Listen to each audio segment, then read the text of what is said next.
नमस्कार दोस्तों, स्वागत है आपका मेरे YouTube चैनल पर। आज की हमारी कहानी है पाप का फल किसके खाते में जाएगा। आज की इस कहानी को शुरू करें इससे पहले यदि आप चैनल पर नए हैं तो प्लीज़ चैनल को लाइक, शेयर और सब्सक्राइब करना ना भूलें।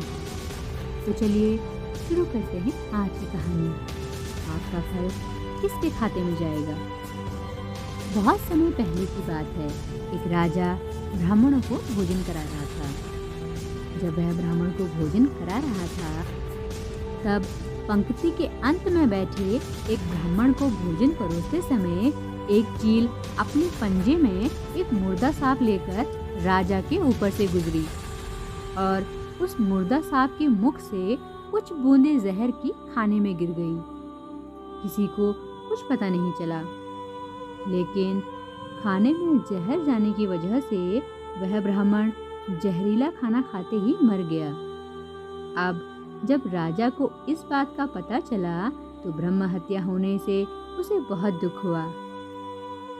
ऐसे में अब ऊपर बैठे यमराज जी के लिए भी यह फैसला लेना मुश्किल हो गया था कि इस पाप कर्म का फल किसके खाते में जाएगा।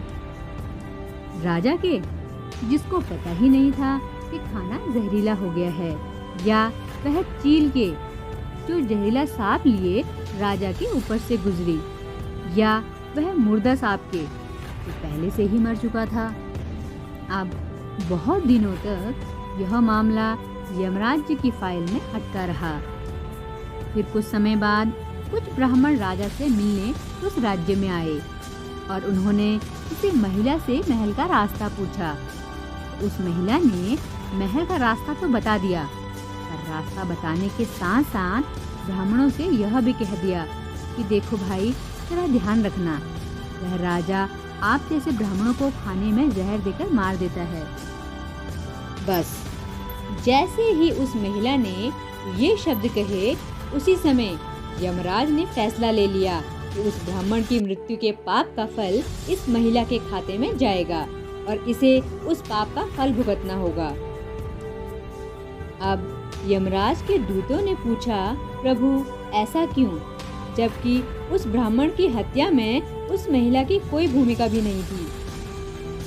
तब यमराज ने कहा कि देखो भाई, जब कोई व्यक्ति पाप करता है तब उसे आनंद मिलता है, पर उस ब्राह्मण की हत्या से ना तो राजा को आनंद मिला, ना मरे हुए सांप को आनंद मिला और ना ही उस चील को आनंद मिला। पर उस पाप कर्म की घटना का बुराई करने के भाव से बखान कर उस महिला को जरूर आनंद मिला। इसलिए राजा के उस अनजाने पाप कर्म का फल अब इस महिला के खाते में जाएगा। इसी घटना के तहत आज तक जब भी कोई व्यक्ति जब किसी दूसरे के पाप कर्म का बखान बुरे भाव से अर्थात बुराई से करता है, तब उस व्यक्ति के पापों का हिस्सा उस बुराई करने वाले के खाते में भी डाल दिया जाता है। इसीलिए आज से ही संकल्प कर लें कि किसी के भी पाप कर्मों का बखान बुरे भाव से नहीं करना, यानी कि किसी की भी बुराई नहीं करनी है। आज की यह कहानी आपको पसंद आई हो तो प्लीज़ चैनल को लाइक, शेयर और सब्सक्राइब करना ना भूलें। Thanks for watching.